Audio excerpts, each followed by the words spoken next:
I don't care. Like, I didn't care and I don't care now, Yeah. you know? I was like, I'm gonna go figure this stuff out on my own because Yeah. this isn't working.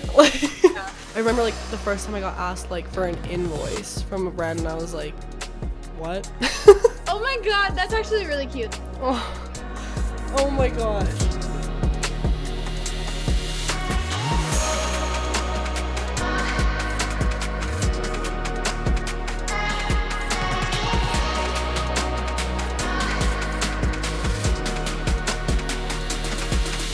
It's time to get loud. Welcome back to Loud Talk with Lavi, a podcast where we break down the walls of beauty standards one flaw at a time. And today I have a super special guest, Angelina. Thank you so much for coming on the podcast. I'm so excited to have you here. I love your content, obsessed with every video you put out. So go ahead and introduce yourself to everyone listening. Hi, I'm Angelina. I've been a TikToker and content creator for about 2 years now, and I love your content. I'm obsessed with it. I have to check every single day if you like new content coming in. And I'm so honored to be here today. I'm so excited to be talking with you about this topic because I know we both feel strongly about this. So, yeah. I guess the first question I want to ask you is I get like two questions in one. When did you create your TikTok account and when did you actually start posting like content on it? I think I created my TikTok account like in 2019. I think that's when, and I was just watching TikToks. But then once the pandemic hit in 2020, I started making content that summer. So I think it was like April, I got laid off from my job because of COVID and stuff like that. And then in May, I think I started making videos. Yeah. So that was May of 2020? That I started like actually making like videos. And it wasn't like I used to make, you know, those POV videos, like the acting ones. Yeah, I started out doing that because I was taking like a theater and acting class at the University of Arizona for my undergrad as part of my undergrad. And I thought it was just like super fun, like acting in that class. So, and then I saw like a bunch of people on TikTok doing it, and I was like, well, I have no job. I have a lot of time on my hands, like, you know, so I just started doing those kinds of videos. And then I remember one person asked me for like a makeup tutorial, and I was like, oh my God, this is my time to shine. I was like, I need to make it. Cause you know, like growing up watching YouTubers and stuff like that, I've always wanted to, you know, make beauty content and stuff like that. So I was like, you know what? I got the time. Let's just start here. And that's how seriously. kind of started. Yeah. That's so cool. Okay, so you've been on TikTok for, I guess, coming up in May here, like 3 years. Yeah. Okay. And do you find like, did you kind of like quickly transition like into makeup and skincare videos, or was it like? I think so, yeah, because a lot of people would be like, how do you, because at the time I had my skin was kind of clear, but not really. I would just get those really big cystic pimples, but like nothing really all over. The ones we love. Yeah, exactly. The painful ones. So people would ask me like, your skin looks so like flawless on camera. What do you do to, you know, make it look like that? Yeah. So I just continued to make like skincare and makeup videos to be like, well, this is how I prep my skin. And I was always like kind of very comfortable showing my bare face on the camera, and that's where kind of like that started. And I was like, guys, my skin isn't as flawless as you think it is. Like it's the makeup and the lighting that's doing the job, you know. It can be deceiving. Yeah, I was like very transparent about that in the beginning, like, you know, it's the lighting, it's, you know, all that stuff. No, and I love that. It's definitely something I stand behind too, just that transparency. Because people don't realize, like, you know, I feel like us as content creators, in a way, we have an eye for those things. When you're scrolling on social media, like, and you see this, like, photo of makeup, like, you know someone's using a ring light and they have, like, powder on to, like, make the texture go down. Like, you know their tricks. Yeah. But for, like, the everyday person who doesn't take their photos in front of a ring light, they just, like, don't know that, right? So yeah. I think it's really interesting. You did bring up something that I wanted to ask about. Yeah. Just trying to remember what it was. Oh yeah, I was gonna ask, like, when have you kind of always like had breakouts like most of your life, or? Yeah, I have. It started like freshman year of high school. And Okay. obviously, that's like where your hormones are really kicking. Like Yeah. you're not a baby anymore. Mm-hmm. So everything is just constantly changing. And I didn't have it like super bad, honestly. Like I had maybe some on my cheeks, but it was mostly focused on like my forehead. Like my Right. forehead was the problem. And it was just so strange to me. I was like, why am I only getting it like right here? And Interesting. then like as the years went on, it just got progressively like worse. And yeah, derms weren't really that much of a help. They just go straight to Accutane, and it's like I know my body, like, and I know like that's not gonna fly with my body. My body is very sensitive with medication, so I was like, that can't be like the only The option. only answer, I Yeah. know. And then they give you like the clindamycin, Yeah. whatever, spironolactone, blah, blah, blah. But it's like those things have side effects and they did not work well for me. Like it just burned my skin. The spironolactone did weird things to me and Oh, my sister interesting. too. Yeah, my sister was on it the same time as I was because she was getting like that hormonal acne. And Mm-hmm. I don't know, it just made me very like it just made my stomach upset all the time. And I was also like on antidepressants and stuff like that, so I was like, I don't want to add like Accutane or add like another antibiotic to my body because it's like it was just too much going on at the time. Yeah, no, for sure. I've been getting like so many comments because I don't know if you like know about like kind of my Accutane journey. Like I've never been on it, but I felt very like pressured these last few months to go on Accutane. And it's interesting because I feel like some doctors and derms are like, this is your only solution. Mm-hmm. And I remember like what really stuck with me is the doctor that I saw. He was just like a family doctor, but Yeah. I told him like I didn't have a good experience with birth control, you know. I didn't feel like myself, and he's like, "Why?" I'm like, I just, You're like, like I can't explain it. That's just how I feel. yeah. And then like once I got off of it, like I was good. So that's just how it Mm-hmm. was. And then I told him like that's one thing I'm worried about with Accutane if I have that same type of experience.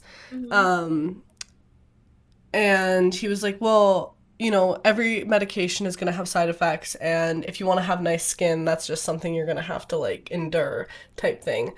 And I was like, I think I'd rather have like acne for life than to go on a medication that could potentially like make me depressed or have Mm-hmm. other side effects that are a Yeah. lot worse than just having acne on your face. So I just found that so interesting. Like, why should I have to like you know, impact my quality of life to have clear skin? Like it just Yep. didn't make sense to me. So, and I wanted to ask you kind of like more on your experience with Mm-hmm. spirulactone because I know a lot of people in my comments have been telling me to consider that as an option since like a lot of people use it for hormonal breakouts. So I want to know like kind of your experience going on it. I probably went on it when I was about 16, 17-ish, because that's when I saw the dermatologist. Honestly, it just tastes bad at like point blank. Like it just tastes bad in general. And like I know it affected my mood a lot. I remember it because it made my sister like really angry. Like I Oh, remember that. So it made her angry, made me just feel like stagnant. Like I would have like these mood swings and I was just like, what the heck is going on? Like and interesting. I mean it could have been the combination of the antidepressants plus the spironolactone, Right. kind of doing weird things. I remember I had like a really sensitive stomach during that time too. So that could have been a reason. Mm-hmm. But then after I stopped taking it, like I didn't see a difference in my skin anyway. But Oh after I yeah, I was stopped gonna taking it, ask. yeah, I didn't really see a difference in my skin, honestly. Interesting. Yeah, it's funny how like a lot of things. It's funny how a lot of things that people recommend, it's like it's funny when they don't work because you're just like, I knew it. Like I knew it wasn't gonna work for You're like, but well, let me try it anyways. try Yeah, anyway. yeah, But yeah, and obviously at the time I didn't really know much, because at that time there was really no talk about like acne. Like nobody was really talking about acne. My YouTubers that I watched, they didn't have acne, and if they did, it was like way back in the day because they were older at this point. yeah. So I And I really found had like, nowhere to it, go. yeah, and if anyone did have acne, like they you know, like there were even some influencers I watched that had like perfectly clear skin, but then they'd like slightly mention one video like, oh, I used to have acne, I just like went on Accutane, you know? So like it wasn't like a talked about like more normalized thing where people were more open about it. It was definitely yeah, more hidden. And even just the way like I feel like influencers did talk, like I remember like just watching whatever influencers and they would get like one pimple and it would be like, oh my gosh, like this whole big deal, and Yeah. they'd like spend the whole video like covering it up, and it was like literally like a breakout I couldn't even see if they Yeah, pointed and out. it's like how to cover your acne, and it's like one pimple on the forehead, and it's Yeah, like, bro, that's not acne. If that you is think that's yeah. acne, you need to Then go back and read the definition. yeah, then I have something different if that's Yeah, well exactly. yeah, I'm and like, what do I have then? If that's I acne, what do know I if have? it took you like an hour to cover that, then well, I'm hooped. Hmm. But no, and it's interesting too because you mentioned like you only got like acne on your forehead, like whereas for me, like I never broke it on my forehead until this year actually, where I had my whole like birth control fiasco. Yeah. Previous to that, all the breakouts I had were like so I started breaking out when I was around like 14, 15.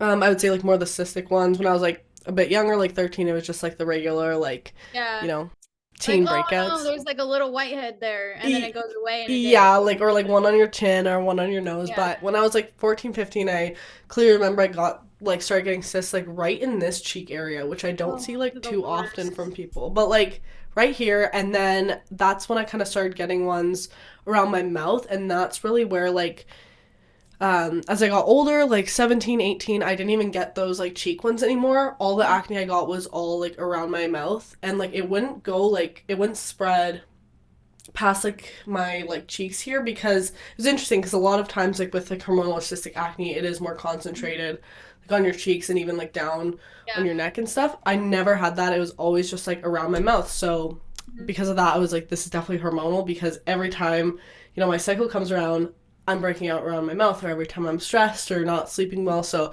I definitely saw those trends. But then like when I came off the birth control 6 months later the acne spread like wildfire, like all over my forehead, my temples, like the sides of my cheeks, places like I never broke out before. That's where it all went. So it was interesting to like see that and experience that. Mhm. And yeah, like being told by my doctor that it had nothing to do with my hormones was a bit of a moment. I was Like sitting a slap there. in the face, because it's like, how do you know? Like, how do you know what my hormones are doing to me if Yeah, it's not in my body, you know? exactly. And the interesting thing is like they put you on hormonal birth control to help with your acne. So if it has nothing to do with your hormones, why are you giving me a hormonal pill to like help with it, you know? So obviously like when you come off of it there's going to be an impact. Mm-hmm. Like it seems pretty like logical to me. But anyways, I didn't go on Accutane and I did actually just get prescribed by a derm the other day doxycycline. Mm-hmm. I haven't really fully decided if I want to try it out or not. Yeah. But yeah, we'll see. Yeah. What are your It's like funny. other experiences, I guess, with more like oral like prescribed acne medications? I just remember the spironolactone, and I think that was the last pill. Oh, well, actually, no, it wasn't the last pill. Um, last year, yeah, last year, 2021, I started birth control. I want to say in March. I want to say in March. Okay. Um, and I went to my university doctor because it was like free and stuff like that. So I was like, hey, like I'm having, acne. I've never been on birth control before. Like, can you give me something to Mm-hmm. maybe help it? Because at that point I was just like, I'm so over this. Like, I just need to try everything, and I hadn't tried birth control yet. Um, so then I went to her and she was like, yeah, like try this out and see how you like it. Mm-hmm. I tried it. I gained weight like crazy. My acne didn't get any better. Like I was so depressed. Like I had the worst like 3 months of my life doing that birth control. And then Yeah, I know you're not supposed to do this, but I just quit it cold turkey. I was like, I can't I did have the this same thing. anymore. Yeah, I was like, I can't have this in my system anymore. Like I don't feel like myself. My acne is not getting better. Like I can't fit any of my clothes anymore. So that's making me depressed. So I'm like what the heck happened? Mm-hmm. Um, so I just I just stopped cold turkey, and I never looked back, honestly. I didn't, and I was taking like supplements and stuff like that, like omega-3s, zinc, and Yeah. stuff like that, that my esthetician that I was seeing at the time not prescribed me, but like recommended to Yeah. me. So I was taking those at the same time, but yeah, I really saw no difference with the birth control pill either. So it was, and I don't remember what the name of the birth control was. I Yeah, probably I was should have just about to written ask. it down or something, but um yeah, I don't remember that. But yeah, that Yeah. was my experience with pills, like trying to Mm-hmm. hack me through pills. Yeah, I think the birth control helped me in the sense that I think it was like regulating my hormones like synthetically. Yeah, So that's why it was yeah. kind of helping. I mean, I still broke out, which like is normal. Hmm. Nothing's gonna like I noticed like during exam season or like the holidays, Yeah, that's when exactly. I'd still Like break boom, out. boom, boom, boom. Yeah. But overall, like my skin was doing pretty good. But like yeah, like it definitely made me gain weight. I felt so unmotivated, which was so weird because like I mean, the people who are like in my life know like Yeah. I'm constantly like go go go go like Yeah. if I have like even this week's been a little weird for me because I've like taken a bit of time off and I'm just like what do I do with myself? Like Yeah. I'm usually working like two Hmm. full-time jobs, doing school like I'm always, Doing really something. on the go. Yeah. And I remember October of 2021, like around that time, October, November, I was just like so done with school. I didn't even feel like making content, which I loved. Like, I just didn't want to do anything. And I felt so unmotivated and so like kind of like having like imposter syndrome, kind of, because I was like, what am I doing with like these different career paths, And I just remember feeling so down and stressed all the time, and I couldn't control my emotions for the life of me. Like, Yeah. anything would make me cry. Like, I'm already a very emotional person, but this Yeah. birth control, like, triggered that to the max. Hmm. And I was just, like, a mess. Like, any little thing, whether it was happy, sad, like, if I was angry, like, anything would make me cry. Hmm. And I could not even, like, get a grasp on my emotions anymore. So I was like, okay, this is a problem. And Yeah. then yeah, just like overall like not great. And I know lots of people like don't have bad experience on birth control, so it's like definitely, depends on, your body and everything like that, Yeah. but I quit it cold turkey too, like January 2022. I literally like I was on my last row before like Yeah. the sugar pills. Yeah. And I was like, I'm done. Like I hadn't purchased like any new packs yet, so I was like, you know what? I'm not even gonna go like renew my prescription Yeah. because I'm done. And I didn't even like discuss with my doctor. I was just like, I can't do this anymore. Yeah, I ghosted my doctor after birth control. I completely ghosted her. I was like, I'm gonna go figure this stuff out on my own because Yeah, this I don't isn't know. working. Yeah. No, that's interesting. And I guess like going back to you as like a content creator and stuff, did you find like did you ever like make content on any other platforms previous to TikTok, or was TikTok like your first time kind of putting yourself out there? TikTok was definitely my first time like putting myself out there. Yeah, I think it's just because TikTok is so accessible to everybody. Like Mm-hmm. anybody could, upload the video and stuff like that. And um yeah, it was just it TikTok came out at a time where I was like, you know what? Like I think like this is possible for me now. Like I feel like I can do this. So, and then after I started making videos, I got more comfortable with being in front of the camera and just like kind of taking it more seriously. So yeah, I feel like TikTok just made me feel comfortable, I guess, with No, like putting that's myself out there. yeah, that's so like interesting because I feel like TikTok was really the app where like everyone just became a content creator. Yeah. Mm-hmm. And like I've always wanted to like get on YouTube and stuff like that and create content that way, but I was such like a shy kid growing up. Like I my social anxiety was like to the max. I didn't want to talk to anybody. I was like, I don't know how I could talk in front of a camera if I can't even talk to people in real life. So, and I had people in my life at the time where they were kind of discouraging me from like pursuing that. So I just never did it. And then once I was kind of like on my own, like during the pandemic, I was just like, whatever, like I'm just gonna start doing it and see what happens. No, that's so great. Did you, yeah, like I guess because you kind of mentioned that, like, did you ever have like urges like when you were younger to like film a YouTube video, or did you ever do the thing where you like pretended you were filming a video or like Yeah, I talking to definitely someone? did. And I would send videos to my friends on Snapchat, like, Yeah. oh, haul, like this is my haul. Or like they'd be like, well, how did you do your like eyeliner? So I would like Snapchat tutorial, like, oh, I just like went like this and blah, blah, blah. And I used to do my friends' makeup and hair like all the time too, like just for like prom, different dances, different like school events and stuff like that. And like I was a cheerleader too. So like, you know, we would all be together doing each other's hair, Yeah. doing each other's makeup, lending each other makeup and stuff like that. So yeah. And it's interesting because I was the only cheerleader with acne on the team, I think. I was the only, yeah, like everybody else had clear skin and like I was the only one with acne. So like I would constantly like be like looking and I'm like why can't I have that? Like why can't I be like a pretty cheerleader with Mm-hmm. like with no acne and stuff like that? So that was a time too. I was like, wow, this is just all adding up right now. Yeah.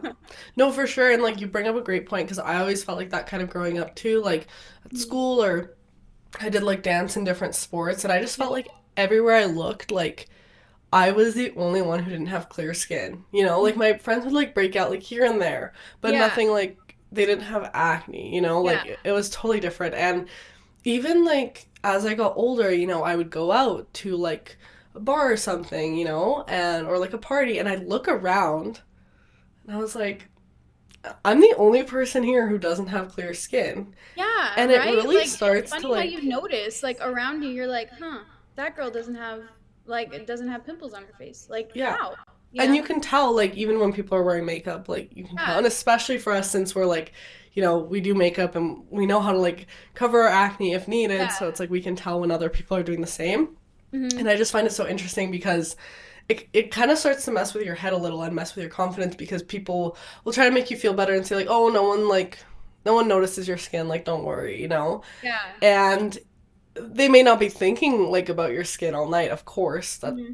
it's kind of weird if like you're Yeah. really Yeah. pinpointing on someone's skin like that, but it's Hmm. definitely like an observation, you know. It's the same as like noticing someone has like brown hair, blue eyes, you know. It's just part of your like Yeah. look, but it definitely starts to mess with you a little bit because you're like, oh my gosh, is everyone just like staring at my skin? Like, I don't know if you've ever like talked to someone when you've gone out or something and you just feel like they're just like, and they're probably not, but do you ever just Yeah, feel like you they're just feel like it. staring at your Yeah. And it's skin? like I'm like, I can't tell if you're looking at my face or if you're like looking at my eyes or something, you know, because it's like I know like I'm very aware of my face, you know, I'm Yes. very aware of my acne on my face. Yes. But and it's like some people like it's like you said, it's the first thing that you see, the Yes. person's face. So like I obviously know it's going to be an observation to them, and it's like God, Yeah. like it's like I see my face and like I'm observing and I'm thinking of my skin. So you think like other people, like you said, are being the same way, like constantly just like looking at your face, you know, Yeah. even though they probably realistically aren't. Yeah, they're probably taking like a quick glance and then they're Yeah. just like focusing on the conversation, but it definitely like starts to mess with you. Or like, I don't know if I'm the only one who does this, but I'm also very like considerate about like the lighting. Yeah. Because I'm like, oh my gosh, is And this lighting sometimes the like, lighting in bars is not very favorable. yeah, So I'm like, oh God, like my acne probably looks so bad, like in this lighting. Like and I'm like like the thinking in my head, overhead?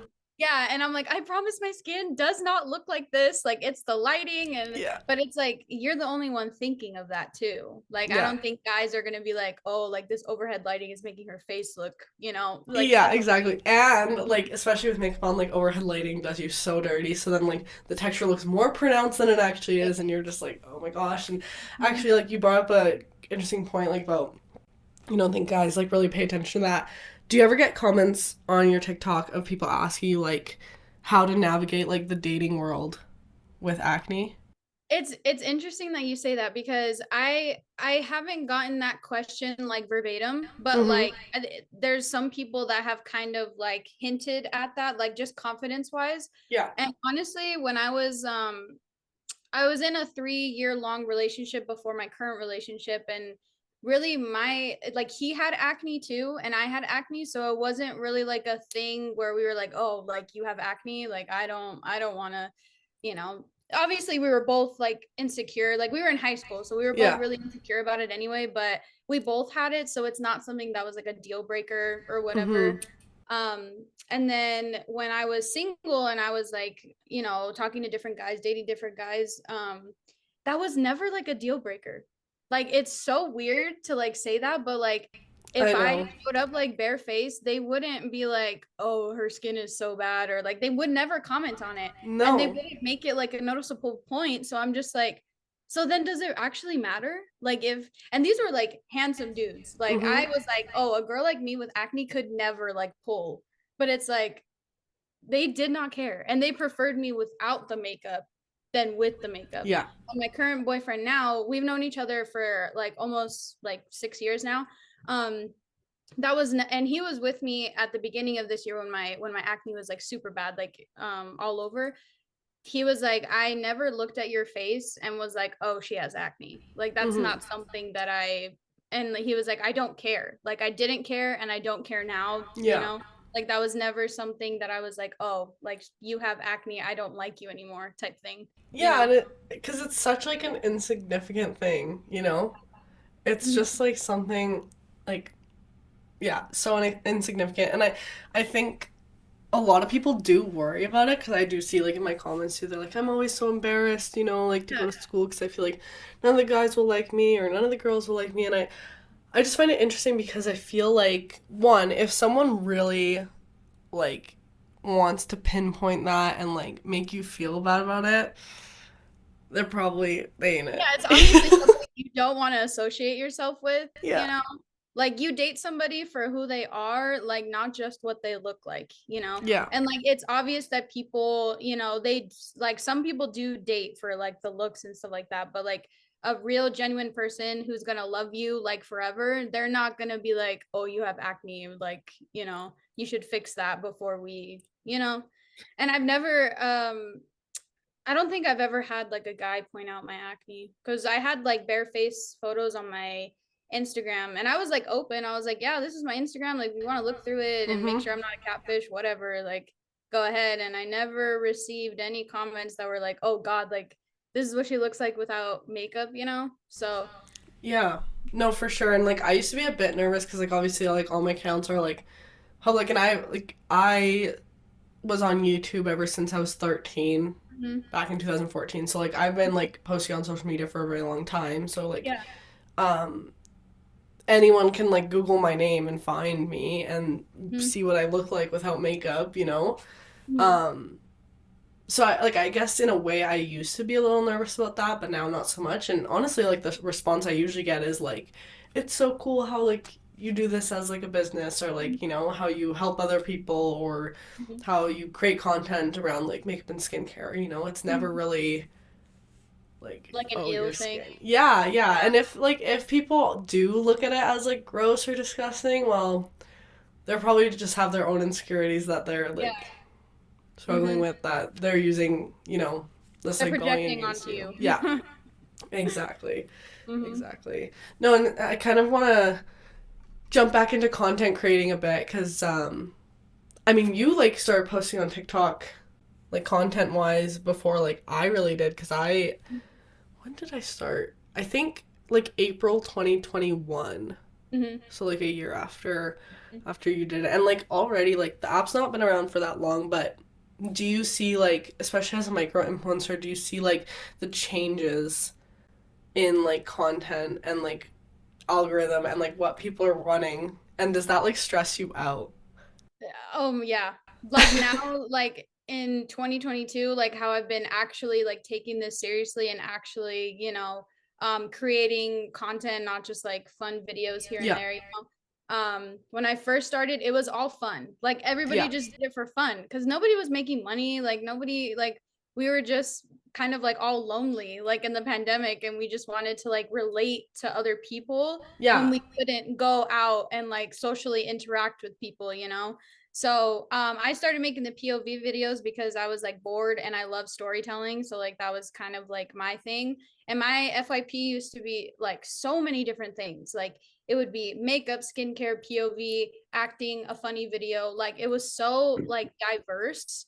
And now I feel like the algorithm has kind of like tailored everybody's FYP, so you're not being exposed to like a ton of different genres of content that you were before, you know? And like for some people they prefer that because they want to like only consume the content that they're interested in, but like I kind of miss like I don't know, I kind of miss having like a funny video, an acting video, A and then makeup like video, like yeah, like I liked seeing different faces all the time, and I feel like now it's very tailored towards like certain groups of people that are like recycled on the FYP. And like honestly, I kind of get like bored now going on the FYP, and then I'm like, I'm just gonna go to the following list because whoever I'm following, those are the people that I want to that you see want all to see. you know. So everything has changed like on TikTok. I feel like I don't see acting videos like No. ever. Yeah, like, and those used to be a really big thing. Like they were really popular, you know. And Yeah. um Even like dance videos, you know, oh my gosh, yes, how and could I like forget mentioning skits. the Yeah, dance like videos? Yeah, I could all. never, I tried, and I was like, I'm not an Addison and I'm not a Charlie. I Mhm. cannot do that. You know, when I started, like, because I had TikTok, but it was like private, and I just posted like random Yeah, like crap to it with my yeah, friends. Like, it was nothing like beauty related, and it was funny because one of my friends told me like, you need to, even if you just repost like your YouTube videos, like cropped obviously to fit yeah. TikTok's format, if you just repost those, like, you need to start on TikTok because it's like really popping off right now. And I was like, no, like, I'm a Yeah, YouTuber at heart. Like, I just, I'm not a TikToker, you know? yeah, And then like a year later, I finally did it, and I was like, okay, this is kind of fun. And this yeah, friend of mine was like, are you kidding me? Like, you could have mhm, started this earlier. yeah, But when I started off, it was like very skincare focused. My mhm, YouTube was more like makeup and skincare, but TikTok, like, I was doing like purely like skincare reviews. A lot of them, like, I didn't even have my face in them. It was just like the product with like the text, you know, yeah, like, uh-huh, and that's kind of how TikTok used to be. Like, it wasn't really like a lot of like, you know, talking. You didn't get a lot of like personality out of people. It yeah, was just like, this is the content I'm making. yeah, Like, it's not about me, it's about like the content or the product or whatever it is. And I kind of did a bit of makeup too, but when I kind of transitioned to makeup, it was still like the type of makeup videos where like an audio was playing and you just did your makeup. Like, I was yeah, never talking to the camera, you know? exactly. And Uh-huh. I even did like dance videos, believe it or not, but I would Mhm. put like skincare like facts or like, Oh my God, that's actually really cute yeah, though. like on top of like, you know Yeah, how like the whole like mom talk is like they answer a question through text but they're doing like a dance. yeah, That was what I was doing over here with my skincare mhm, videos. And it's just crazy, like, in literally even just like a year it's changed so much because now like I barely post videos that are like with like a sound, you know? Like, mhm, all my videos, like most of my videos tend to be like at least over a minute long, and they're me yeah, talking to the camera, you me know? too. Like the Uh-huh. get ready, yeah, like like I feel like we post like pretty similar content, like Yeah, get ready with me type videos. You're like reviewing the product, like it feels more like a FaceTime call with a friend yeah, than like this like put together like piece a of content. production type. Yes, Mm-hmm. which is interesting because I feel like people are kind of going back to liking that a Yeah. bit more. Uh-huh. But yeah, no, it's definitely interesting. How was like your, because what was your kind of, I guess, reaction? How did you feel like when like you got your like first PR like box or Oh whatever? man. I remember it was actually last year in 2021. It was August 2021. I got my first PR package from Codally. Never, Okay. never in a million years would I think that Codally would be sending me a Mm-hmm. package, you know, and I wasn't posting like a ton of beauty and skincare content. Like I was just like, okay, here's my skincare routine. Like not like saying, oh, like I'm gonna review this product. Like it Yeah. was just me doing my skincare and like talking about what I use. And they reached out to me and they're like, hey, we want you to try like our acne line, Yeah. blah. And I took it to Vegas with me because I went to Vegas for a week for my 21st, and I took it for that week, and that's the only skincare I used. And honestly, I really liked it. Like my acne reacted really well. It didn't break me out, It's a nothing. good line, yeah. So then I went on TikTok and I was like, hey, like this product is like really good. Like I've been using this line for a week and stuff like that. So I think that's when like my product reviews like started because then brands started to see me talk about like Caudalie, and I feel like that's when they're like, oh well, if she's talking about them and Caudalie has her, like what We want about her our to. like our products and stuff like that. Mm-hmm. So I'm like still shocked to this day when I see a PR package from Caudalie, because I'm like, wait, like what? Because I You guys remember started it all.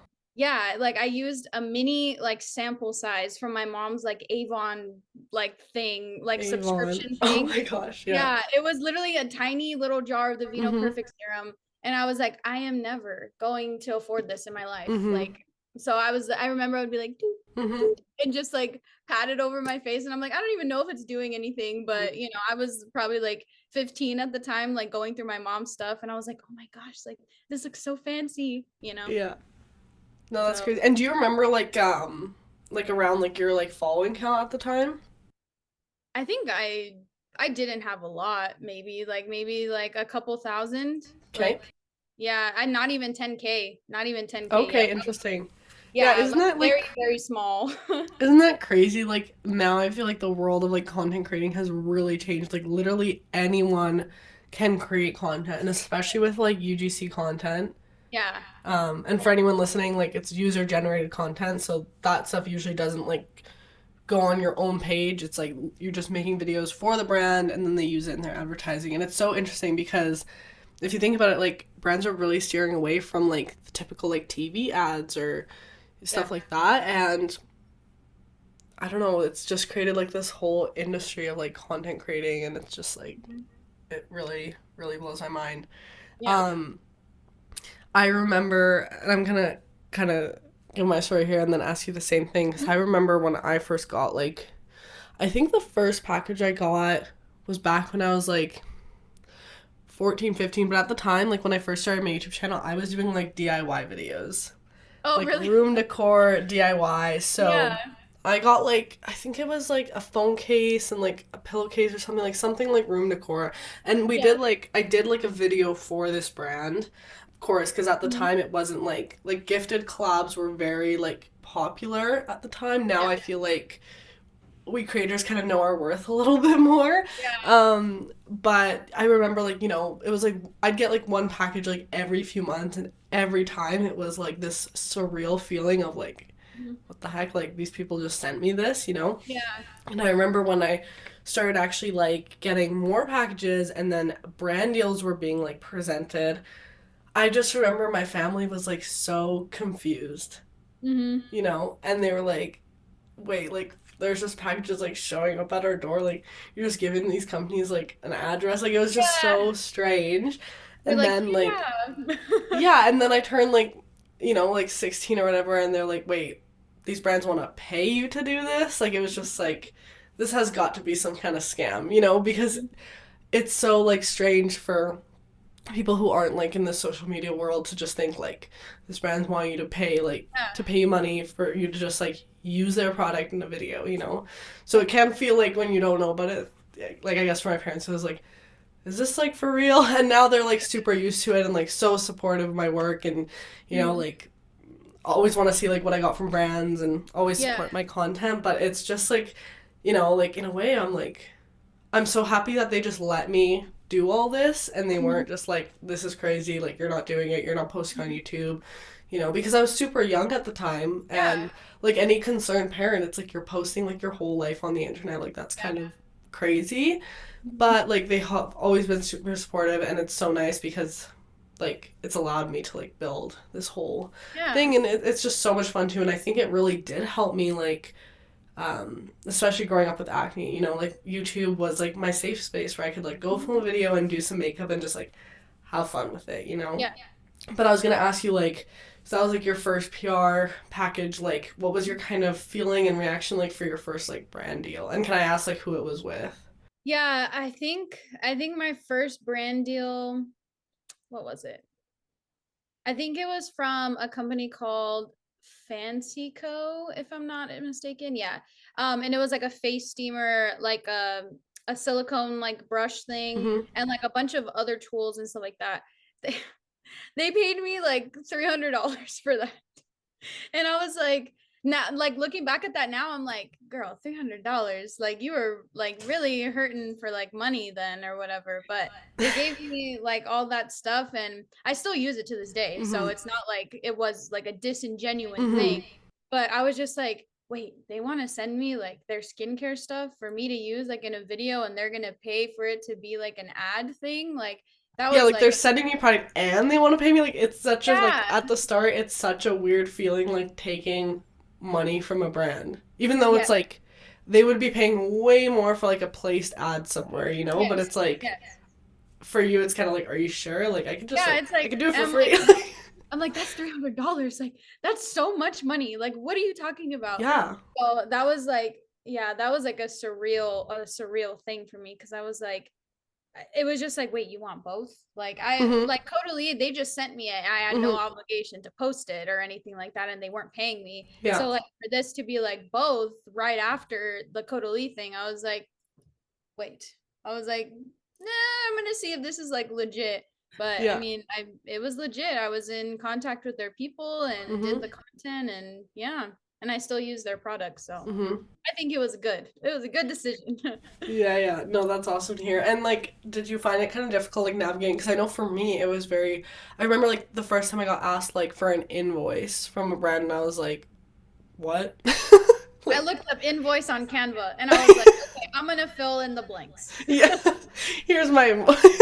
Here's my invoice. It's like cotton candy color, but just literally -2. It's like bright colors.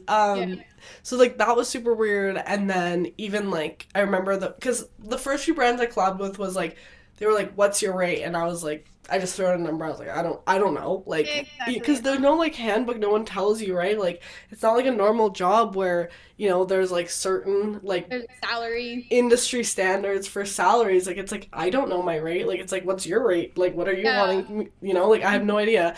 And then I remember the first, like, it was a lot of that type of stuff where I was just, like, putting out a number and, like, seeing what they do with it. Yeah. And I feel like so many times I was, like, lowballing so much. And I feel like the brands I worked with, like, at the very start were, like, sure. Because, like, I had no idea, you know? Like, I was going to do it for free, but okay. Yeah, like, so, okay, I guess I'll name a price. Like, yeah. But then I remember the first brand that asked me, like, can you send over your media kit? And I was like, what? Like what is that, you know? So I like put together one and I think I still use like the same like I guess like kind of look. I just like changed some stuff up, but did you kind of have like a similar experience with that where you were like like with the invoice specifically, yes, and I've actually never been asked for a media kit. Interesting. Yeah, like is that strange? I don't know if I don't know if brands can tell that I'm like a newer creator, like, you know, so they don't necessarily like ask for that. But yeah, I've never been asked to do a media kit. I've just been asked like, what's your rate? And then like send me the invoice when we're done. Like that was pretty much it. Are you ever asked like to send over like analytics? Yeah, especially since I'm in Sephora Squad right now. After every campaign, we have to like screenshot our analytics and like upload it to like the platform. Yeah. But like ever like before you like go through with the collaboration? Yeah. For some brands, but not all brands. Yeah, no, it's very interesting how like each like I kind of like made like a standardized media kit that just has like a few of my like big analytics like demographic, like average views, like my follower counts and stuff, and then my rates, and then I usually just send that over and then like update it each month or whatever, so it's like consistent and it's like one file because I found like that made my life a lot easier, but like each brand is so different with how they like approach that, and I feel like brands are different too with like what are your thoughts on like commission based collaborations? I to be honest, like to be quite frank, I don't really like them. Because I just feel like it's kind of pushy, like especially when they're like, oh, we'll like set up for the affiliate program, whatever, you'll earn commission and stuff like that. And I'm just like, but I don't want to like promote a product and then like tell my following to like go buy it through this link, like to support me. So like I just feel like I'm like asking for their money in a way. Like, it's like, please like support me through this link. Like, and I don't want to be like that because I don't like watching creators that are like that, you know. And it's like, yeah, you have like an Amazon storefront, that's fine, that's totally different. But like a commission link, it's like I don't really like it. What about you? Yeah, or like a shop link or like reward style or something. It's a bit different Yeah. because you like know, and like the products are just like there if you want, you know. But I always find like when brands want to collaborate and it's like, we'll send you the product. One, I find like it's interesting because when the brand's like, you know, well, like if you want to collab with us, like we will send you the product, and it's like, well, I do need the product to make the video. You know? So it's like, I don't know if they're expecting you to buy it. Like, I think some brands are like less kind of in the loop on how this whole like content creating thing works. Or my favorite is when they're like, we'll give you like a 20% off discount to buy the product for you to make like 10 TikToks with it. And I was like, I just delete those emails. I don't even reply back. I'm just like, oh no. Like I already know that like your team is not in the right place for this. So we're cutting it there. Yeah, no, for sure. And when they're like, oh, well, we're a small business and we like don't have the budget, like totally understand that. But at the same time, like we're in a way a small business too, you know? Like obviously like I try to support like the brands that I love. Like I have done like many gifted collabs. Like even to this day, sometimes I'll accept a gifted collab if it's a brand like I love and I already use and they like, you know, because it's like I'm gonna post about it anyways, you know. So it's like the first few like I'm fine do a gifted collab, and then like we can like if they really love my work we can negotiate something later on. But when it's like something like I'm not familiar with and like they're asking for a lot, you know, like they want a YouTube video and like and a TikTok video and another like separate thing. It's just like, and then they, you know, say like we're a small business, and they're like, well, but we're sending you like $200 or $300 worth of product, and it's like that's like thank you, but like the moisturizer and the cleanser that's worth like $300 is not gonna pay the rent, you know. And it's like I can do without like. If I want that cleanser, like I'll go buy it myself, and if I really love it, like I'll make a video about it, like organically, you know? So that's really interesting. And I think another interesting part is like, I don't know if you've kind of experienced this, like have you worked with brands or done like brand deals before where they send you like a brief, and lots of brands send over briefs, but do you ever find like that you come across ones that are like super like outlined, like almost scripted, like and it's like very cookie cutter, like this is the exact video we want you to make? Yes. And I hate those. Yeah, like same. I love it when a brand is like, you know what, you have creative freedom. Yeah. These are some talking points that you can mention, but we want to focus on like what you have to say, like about the product, like why it's unique to you, you know?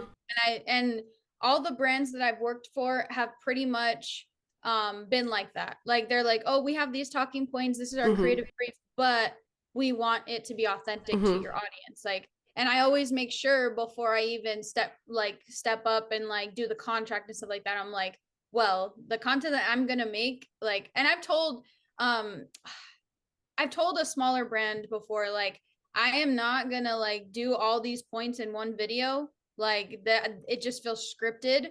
I think it was for Junoco because they had like a ton of like scripted things, like things to say and stuff like that, and I was just like, I went into it and I was just like, you know what, I'm just gonna say what I have to say, and if they don't like the content, they don't like the content, oh well. And luckily when I did submit the video and did it my way, essentially they accepted it and they were like, we love this, and I'm like, yeah, because it's not scripted and I didn't follow your script, you know. Like that's not what people want to watch, you know. Oh, for sure. And like you can tell like in the first few seconds when something's like scripted, because like it feels so stiff, and like the person's just holding the product and they're like, I love this product because, you know, and it's like with the wide eyes in the camera, they're like, I love this product. And you can tell they've like already said that 10 times, and now they're just like really concentrating on each word because it has to be the exact sentence that the brand put out.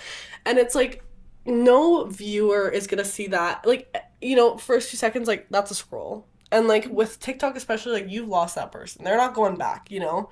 That's it. So it's really interesting, and I feel like through my time like doing content stuff, like since I've been in the content space for so long, I've really seen that kind of shift in brands. And not all of them are in the same place, you know, some are still working out the kinks of like how to actually do these like, you know, content like collaborations, but a lot of them have, I've seen like kind of that improvement in kind of going away from a script because they're so used to like a TV ad where it's supposed to be like that. You know, it's very different on TV or like a commercial or even like a YouTube advertisement. It's different. But when it's like an organic, you want it to feel as organic as possible. And it's tough to do that when you have words like put out for you that aren't yours. And you can get, I find a lot of the times, like as you said with Juno, I had a similar experience with them where I kind of like went away from the script and they're like, actually, we love this. Yeah. You're good to post it. And I find like at least showing the brand like an example of that. Mm-hmm. And even posting it just like, you know, if they don't want to do the collab anymore, like you just posting it and like letting them see that you got like a lot more traction, a lot more comments, a lot more engagement from your viewers on that post because you did it the way you want to versus having it scripted and then they just put like a bunch of like spark boosting on it and you can tell when the engagement's not there because the video will have like 1 million views and then there's like 12 comments, so it's like it doesn't match up, right? So I think a lot of brands are definitely like kind of learning like how to kind of, you know, work around this whole content thing. And it's tough too, like with an app constantly like shifting. And I brought this up a bit earlier, but like, do you ever get stressed like when the algorithm kind of switches up and like your views like drop and then like the next week they go back up and then like, does that ever stress you out? That's been me the past couple weeks because I've kind of been slower on the generating content as everybody is this year, this time around, you know. And I've been like super stressing like on the numbers and I'm like, well, why is this video getting like this many comments? And then I go to the next video and it only has like 5. Like what is happening? What's going on? Yeah. But that totally stresses me out like all the time. And like my boyfriend is sometimes like, oh, how many views are there now? I was like, I don't even want to look. I don't even want to stress about that right now because if I do, I'll probably cry because it's probably gonna be low. And you know, so most of the time I just post something and I just let it sit there for like a day and I'm like, okay, whatever. Like you can do whatever you want with the TikTok, like, you know. And that's the thing, because I used to really struggle. I think I still struggle with it, but I really used to struggle with it when I was just doing YouTube because it's so hard, I feel like, especially now to grow on YouTube because all you have is your thumbnail and your title. And if you're lucky enough for YouTube to like recommend you to someone, you know, TikTok I find does a better job at like throwing videos at people. So it's like from there, you know, the video's out. You just have to make sure like your first few seconds are really like attention grabbing, right? Which is still like tough to do sometimes. And I feel like sometimes the algorithm is just not in your favor because you make like such a good video and just at the time you post it just like really messes you up. Yeah, it could totally mess it up. Yeah. Like you could repost it a couple hours later and it would do like 10 times better. So it really depends. But with YouTube, I used to really struggle with this and I would, you know, really like look at the numbers and it would affect me because I would put like hours and hours and hours into one video for it to get a couple hundred views and I was like always so crushed. So with TikTok, it definitely was a little more motivating because one, it wouldn't take me as long to do a video. Yeah. And I was getting a lot more engagement from it. But I still have those days where like I feel like just these last few weeks, like I feel like the algorithm has changed on TikTok because like my views are kind of all over the place. Yeah. And then like one video will do like crazy good and another one will have like no views and I'm just like so confused.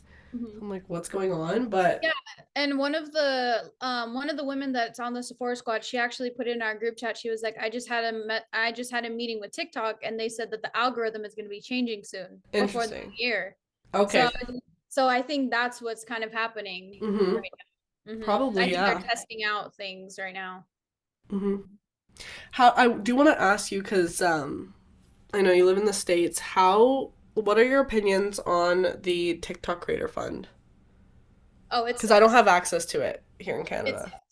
You get like, I think it's like 2 to 5 cents per 1,000 view. Okay.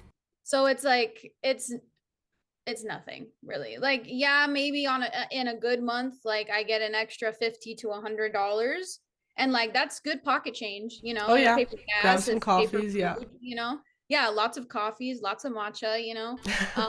But in like, but like to be real, it's not gonna. Yeah, like it's not gonna be like a salary. And I think a lot of people who aren't in the content creator space kind of have a skewed view on this because they're like, well, that person got like 5 million views, they must be rich. And it's like, it's not how it works, you know? I had a gifted collab get 8.9 million views. Didn't get paid for that collab. TikTok probably paid me like $20 for it. And it was just the most frustrating thing ever because I did not think it was going to go that viral, and it did. Can I ask what video that was? Like what I the did product a was? gifted collab with Bondi Sands for their self tanner. Oh, yes, yes. Yeah, with like their little song or whatever. And I really didn't think it was going to perform that well, but I was like, it's a gifted collab, and like I want to try out like self tanning.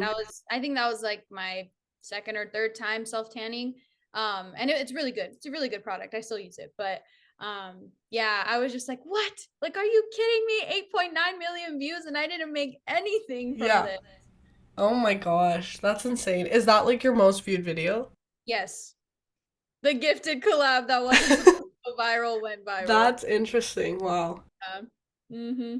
Yeah. It's crazy like I feel like you can tell when a video is about to like really like hit the millions because it Yeah, just like all of a sudden it just the like notifications just roll in, and you're yeah, just like, wait, whoa, like what's what's going happening on? here? Like it's just Yeah. constant. Yeah. No, exactly. It's so interesting. Yeah, and I feel like sometimes it's the videos. Like sometimes you have a feeling with like a video, you're like, this is gonna do well. But other Yeah. times it's like you just post it. Like I remember when I first started TikTok, I got those like tinted like lip things that are like the Q-tips that you like break. Oh yeah. And I did a video on it and like I couldn't break it properly. Like the ones I got were definitely like defective or something and I couldn't break it properly. So because of that, all the comments were like, you're doing it wrong, you're doing it wrong. So because like everyone was commenting that, the video got like millions and millions of views. Yeah. And then I just kept like replying and I bought like I think like 3 different kinds and I kept trying it in different ways. People were telling me to like use scissors, people were telling me to use the other end, like a bunch of things. So I just kept like replying like with videos of trying different things, trying different brands. So I think like all those videos did so well. And it was just like on this random like I probably made those companies so much money because I was literally advertising their product, but like Yeah. I bought it off Amazon with my Hmm. own like money and it's just interesting like sometimes like that video like I had no intention for that to like go Yep. viral but like it just did I guess so Hmm. sometimes like the randomest things just really pop Yeah. off. And it's annoying. It's annoying, but you're just like, you know what? Whatever. Like I got the views, I got the traction, I Yeah. got the exposure. Yeah, hopefully it can like push like because then people like go back onto your page and I Yeah. think that's the frustrating thing too because like you put so much work into a video and like your content and then once it's out it's like completely out of your hands and like Yep. I don't know if you struggle with this but like for me like I like to be in control of like when it comes to like group projects like I often Me like too. take the lead and stuff, right? So like it's kind of weird because it's like it's out there and it's like well I can't do anything now, you Yeah, know? like I can't make people comment more. I can't make people like it. So it's just like, oh, like I hope you guys like me. Like, Yeah, yeah, exactly. And it's like I always find I get a little stressed like watching all those like how to grow on TikTok videos and like what like change about the algorithm, like what you should be doing like in 2023 and I'm just like it's like how many notes can you even take? Because like at the end of the day, I find just like some of the videos where I'm literally just like talking about nothing or like just talking about my day and doing my makeup, like those are the videos people connect most with, and there's no like strategy to them, you none. know? It's just luck. Like I remember I would do get ready with me's like to go out to sushi with my boyfriend. How many views does that have? I think it has like 1.4 million or like 2 million or something like that. And I'm like literally just talking about going to get sushi like with my Yeah, boyfriend. Like what is so special about that, you know? And I think a lot of my get ready with me is when I styled it like that, they would gain a lot of traction. Like I think some of them are up to 1 million views now. yeah. And it's just like it's just crazy. The It's random really like strange. Yeah. yeah. And do you find, because I find like on my Get Ready With Me videos, um, one, they feel like very like authentic and natural, and I think that's what people gravitate towards. But do you think like not having clear skin has like given you an advantage to like getting more people to watch your video and more people to like engage? It is interesting that you say that because I was about to say, like, showing people how we cover up our acne also gains traction, because Yeah. they're like, okay, well, her face looks like this. How is the makeup going to turn out at the end of this video? Show me. Like, show People are me how. curious. Yeah. Exactly. Yeah. So I definitely think, and this brings up another good point. I definitely think that when I had more acne, my views were my views were like really high. But I think it's because I had all this acne on my face, Yeah. and people wanted to see what I was doing to cover it up. And now that my face is clearing up, I feel like people don't, I don't know, like, it's not that I'm not relatable anymore, but it's just like I don't have that It's less extreme. in your Yeah. face. Less in Yeah, your like face. Yeah. Yeah. in your face, No, like I acne. totally agree. Yeah. Exactly. And it's like, well, am I uninteresting because I am feeling my acne? Like Yeah. that doesn't make sense. And I even had this intrusive thought one time. I was like, what if I just stop doing what I'm doing, just let my acne go rancid again, and then like get my views up? Like, I really had like that intrusive thought. And I was just like, Angelina, you're stupid for even thinking about that. Yeah. But it's just like, it's true. Like, it's kind of like when you're in a desperate situation, it's like, well, my views are down. And is it because I'm getting like my skin is clearing up? And like, obviously when you have acne, it doesn't stay at bay forever. Like, you No. still have like the scars and stuff like that, Yeah. and the lighting is deceiving and all that stuff. So my your skin looks better on camera, especially with the lighting and stuff. But yeah, I'm just like, do you guys not like me anymore because my acne is clearing up? Like, I don't I understand. totally feel that. And it definitely feels like, do people just like literally watch me for how my skin looks? But I try to like get out of that mindset, because it's like I was making content like pre like this like huge flare up that I got this year, and like now after, healing it up. So it's like it's still like I'm not going to lose like this whole art of content creating just Yeah. because of this, and the thing is like when I started like flaring up so bad, I was very like unmotivated to do my makeup, and I felt like I lost a whole part of content that I usually was making, Yeah. that I felt like I couldn't do anymore. So it's like, you always come up with something different, and like it's so dynamic and it changes so much. But yeah, you're definitely right. Like, it definitely caught people's attention, because I remember like this one video went so viral when my skin was like super flared up, and like the acne hadn't spread like all over my forehead yet, but it was so inflamed, like you could see like one side of my face was like so much more puffy. And it Yeah. was like a pool party get ready with me, and I did like a super lightweight makeup where people were telling me in the comments like, you literally made your acne look like freckles, like what the heck. So I think like videos like that, people just, as you said, like they want to see like what the heck you're gonna do and how you're gonna apply your makeup. And I think it makes it more unique in a way, for the viewer, than like a typical makeup video that you see on like perfectly clear skin, Yeah. Exactly. And I think with that, like in a way, I was gonna ask you this too as well, like in some ways, like not just like with your content, but like do you feel on some days that you're like grateful that you didn't like grow up with clear skin? Yeah. I think I saw I think I saw your video when you were talking about that too. Yeah, I think I really am grateful that I didn't grow up with clear skin, because I feel like I have such a different outlook. Like, it sounds like weird, but I just feel like I have a different outlook on life, basically. And like, I have a very unique like self-esteem, Mm-hmm. and I definitely think having acne like humbles you. It Mm-hmm. definitely humbles you. And it shows you like a different way of looking at other people too, Mm-hmm. because it's like you don't point out, like, somebody that has clear skin and has been just exposed to clear skin, they automatically look for that in another person. But like Yeah. with acne, it's like you don't even care what their skin looks like. You don't No. care, you don't care, because you know what it feels like to have something that you can't change. Yes. So I feel like that's a big thing. Just like it gave me a lot of self acceptance and like Mm-hmm. a lot of self-confidence having acne, which is weird, and you wouldn't think that somebody with acne would say that. But yeah, and it definitely gave me a tougher skin for sure. No, I totally agree. And I think back to when I was like on birth control and my skin was like perfectly clear. Every time I get like one pimple, it was like end of the world. Like I was like, oh my gosh, like I'm breaking out again. Whereas like I look back at those videos and I'm like, girl, what the hell were you complaining about? You Yeah. know? So it's Mhm. like you definitely learn that it's like such like, you know, a little thing that doesn't really matter as much, and you definitely learn how to like have a better attitude and be more confident, which I think is definitely important. And like I'm sure you're getting to help a lot of people like with your platform. Like you post amazing content, super like, you know, you just like it's not even just about like spreading like positivity, but it's just like normalizing it and just showing people like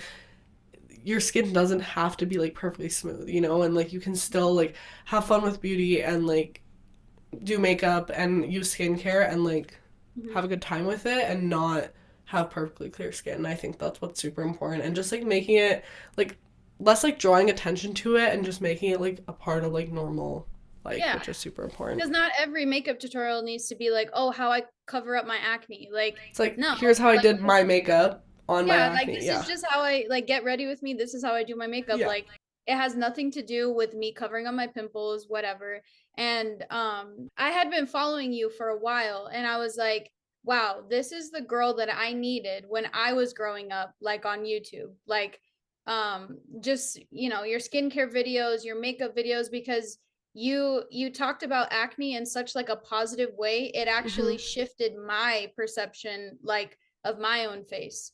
Like, I Oh was my like, god. wow, like she is so confident in her in her face. Like, I need to be like that too, you know? Mm-hmm. And I was like, it she's saying it doesn't matter. It doesn't matter. Like, it doesn't Oh, matter what's on my face. Like, oh my I'm like, gosh. no, really. I was like, I see this beautiful woman like just enjoying skincare and makeup, not even acknowledging her acne. Like, she's just, you know, she's just doing her thing. And, you know, and it just made me feel like normal, if that Mm-hmm. makes sense. Like, normal and like accepted, if that makes sense.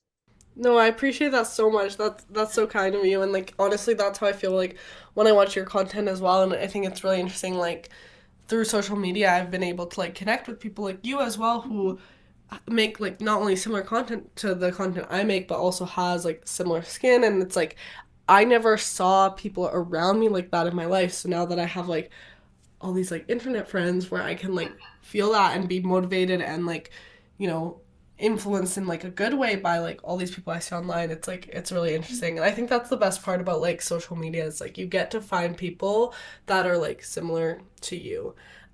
I did want to ask kind of going back to the content, I do want to ask before we wrap up here a few things. First of all, what was your favorite video that you filmed this year, My like favorite 2022? If you have one, because I know you make a lot of great videos. So. yeah, I feel, oh God. Okay. Let's see. Honestly, I feel like my Christmas series that I had going on, I feel like I had the most fun like with my makeup. Like, I didn't, like, I was just rolling. I Mhm. was just rolling. I was like, you know, we're gonna put green eyeshadow on and see if Mhm. it works. Like, it was very much like I need to step out of my comfort zone and I need to Mhm. have fun with my makeup because I was in a rut. So I feel like all of the videos in my Christmas series were my Mhm. favorite because I was just playing with makeup and just letting the creativity run wild. And I really liked playing with makeup in that way, and it kind of Yeah. made me like, you know, have a stronger relationship with like how I view makeup and how I use it as well. No, I love that. I love that series you did, and it honestly reminded me not only of like 2016 YouTube with just like having fun with makeup looks and like all the Christmas looks, but also kind of like Vlogmas because it was like something like every day I looked forward to see like what you came up with that day, you know? Yeah. And it kind of like made me think too, like, gosh, maybe I shouldn't do like brown eyeshadow all the time because I used to play with color so much, and I feel like now I'm not really as much like as adventurous in my makeup, so it definitely like kind of reminded me to like bring out my colorful palettes a bit more. And Mm-hmm. I guess I want to ask you, what was your favorite brand collab that you did in 2022? Ooh, that's a good one. I feel like my favorite brand collab would have to be, I think, Giorgio Armani for like their Okay. holiday. I had fun filming that content, first of all. Second of all, they gave me like creative freedom. Like, I was like, hey, I Love want to do that. it, get ready with me. And like, I know that the Armani foundation is loved by so many and it's Mm-hmm. like acne friendly and stuff like that. And like I said in the video that I made, I got to share a little bit of why I took the campaign, because I'm like, I don't see acne prone people in these luxurious ads. So how cool is it for me to like have acne and like be able to use like a luxurious product, Yeah, and it's made to be safe for my skin too, because I feel like you can compromise your skin when trying to go into the luxurious makeup realm, because for there's a lot of sure. fragrance, a lot of things like that. So Yeah. No, I remember seeing that content you put out, and it was so cool. And that foundation looks so nice on your skin. oh So good. it was definitely a really great collab to see. And I think you're totally right. Like seeing more of these like luxe brands kind of, go away from like the filtered Photoshop skin is so great to see. And I guess following up on that, what is a brand collab you want to do in 2023? And it could be anything, Yeah, whatever a brand you're. collab that I want to do. Honestly, if I were to do like something with House Labs, I never shut up about this foundation. It's so good. If you have not tried it, you need to get I your have hands not on tried it, but it. I think I've You been influenced. it's literally like it's the best foundation of 2022. Like Okay. that's it. That's Okay, I need to go yeah. buy that Like right now then. yeah, everybody's talking about the Makeup Armaro one and how like that one is the new favorite. No, this is House the best Labs. Okay. foundation of 2022, hands Okay, down. well, So I if know I what were I'm to doing right do, after this video. yeah, if I were to do a collab with House Labs, oh my God, like I would literally die. I've Hmm. loved Lady Gaga since I was little. Like, oh my God, it would just be a dream. No, that And would I be hope so that cool. can happen one day. I believe it can. Well, hopefully it does. I'm manifesting that for you because that would be so cool for 2023.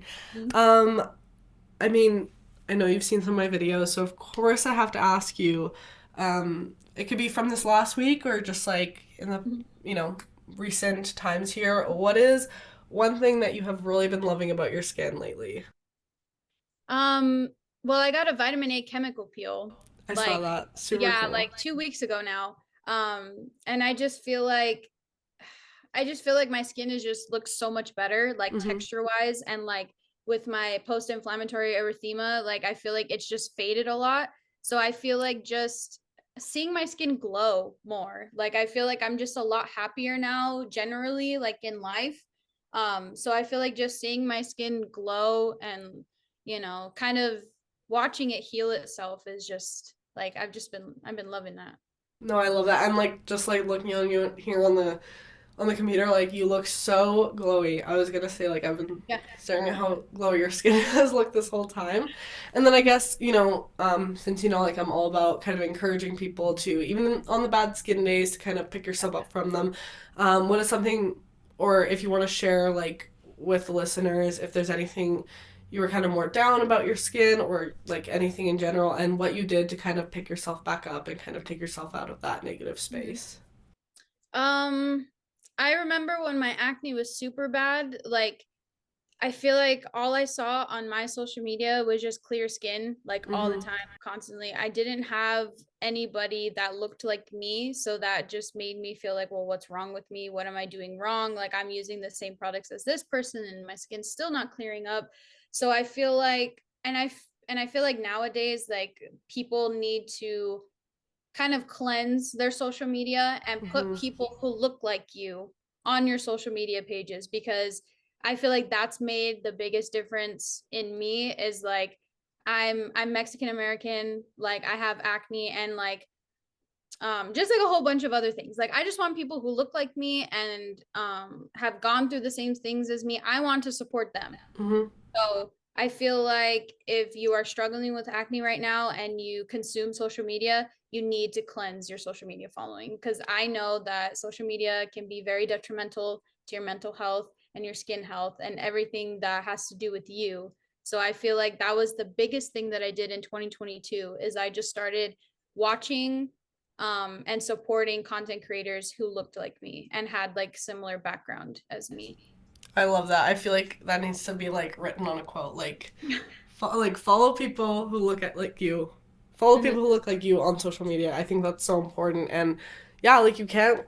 People always say like don't compare like apples to oranges. Like I mean, you you should try not to compare yourself to anyone on social media, but it's definitely makes it a lot easier if you're seeing people who look like you and you're seeing those similarities and you can just relate to someone and feel like you have a community around you. So, no, I love that. And I think that's so, so important. I know I used to get in that really toxic mindset with social media.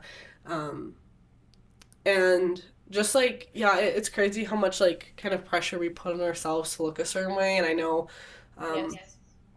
I'll kind of share like my kind of top and bad skin day moment. So like recently, like I feel like I've kind of been getting somewhere with my skin, like in terms of like the hormonal supplements I've been taking, like nettle and spearmint and stuff to kind of help. And I was like, yes, I'm finally like my acne's getting so much better. And these past few days, like over the holidays, like I've gotten some like really bad like the lovely painful cysts like around here, and I'm like, what the heck is going on? Like I feel like kind of just that like discouragement.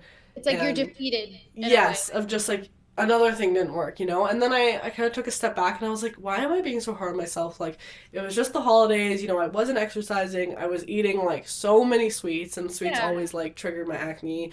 I was just like chilling, right? So it's like fine, and I know these are gonna go down in like the next few weeks, so I just had to like take a step back and not be so hard on myself. And I think that's definitely something we tend to do, especially like Oh yeah. around the holidays with the new year and stuff. And but it's all good, all skin heals eventually. So just been using lots of pimple patches. But yeah, I mean, I feel like we could talk forever, I but know. we've been recording for a while here. Is there any last few things you want to kind of mention? Any words of wisdom for any of the listeners in terms of like content or like skin positivity, literally anything? Going back to what I was saying, like make 2023 the year that you cleanse your social media, make sure you're following people who look like you, Mm-hmm. people who are like acne positive and stuff like that, because I just know that that was one of the biggest things and one of the simplest changes that I Mm-hmm. could make.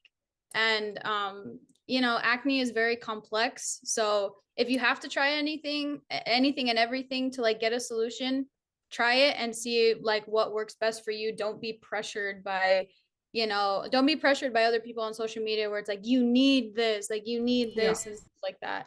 Yeah. And I Because think everyone's just different. be a critical thinker and a critical shopper in 2023, because I know I spent a lot of money in 2022 and a lot of products didn't work for me. Mm-hmm. So I definitely am going into 2023 with like a more critical thinking mindset when it comes to like even brand deals and stuff like Mm-hmm. that, like like not taking just anything. And I don't do that anyway, but just to be more critical on because I took a brand deal and like my skin just reacted completely horribly to their products, and they were very nice about it, but I shouldn't have taken that collab because I Mm-hmm. kind of knew that it wasn't gonna end well. Yeah. But just think more critically and just try to surround yourself with as much acne positivity as you can.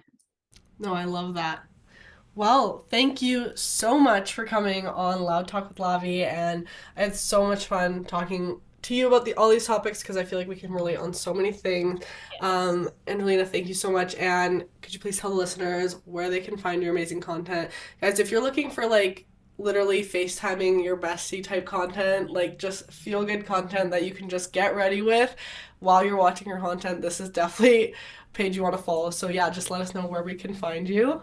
Well, thank you so much for having me. I'm so honored, and I'm so excited for your podcast to come out. I'm literally going to listen every time you upload. Just know that. Thank you.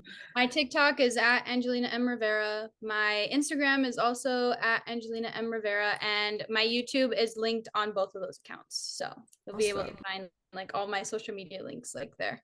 Perfect. And if you guys are watching the YouTube version, I will have all her social media obviously linked in the description. But if you're tuning in on Spotify or Apple or any other podcast streaming service, make sure to go check out the YouTube version because we do record the visual version as well. And make sure to go follow Angelina. I assure you, you will love her content. But yeah, that's it for this episode 2 officially of Loud Talk with Lavi. Thank you, Angelina, again for joining me. I think that's all. I think we can wrap it up. We'll definitely have to maybe film a part 2 because we have so much to talk about. Like we could talk about things forever in terms of like Anything content and everything creating. forever. Yeah. But yeah, thank you so much for coming on. Hope you had fun. And yeah, that's it for this episode, guys. Make sure to watch the YouTube version, follow Angelina on all her social media, and I'll talk to you guys in the next episode of Loud Talk with Lavi. Bye, everyone.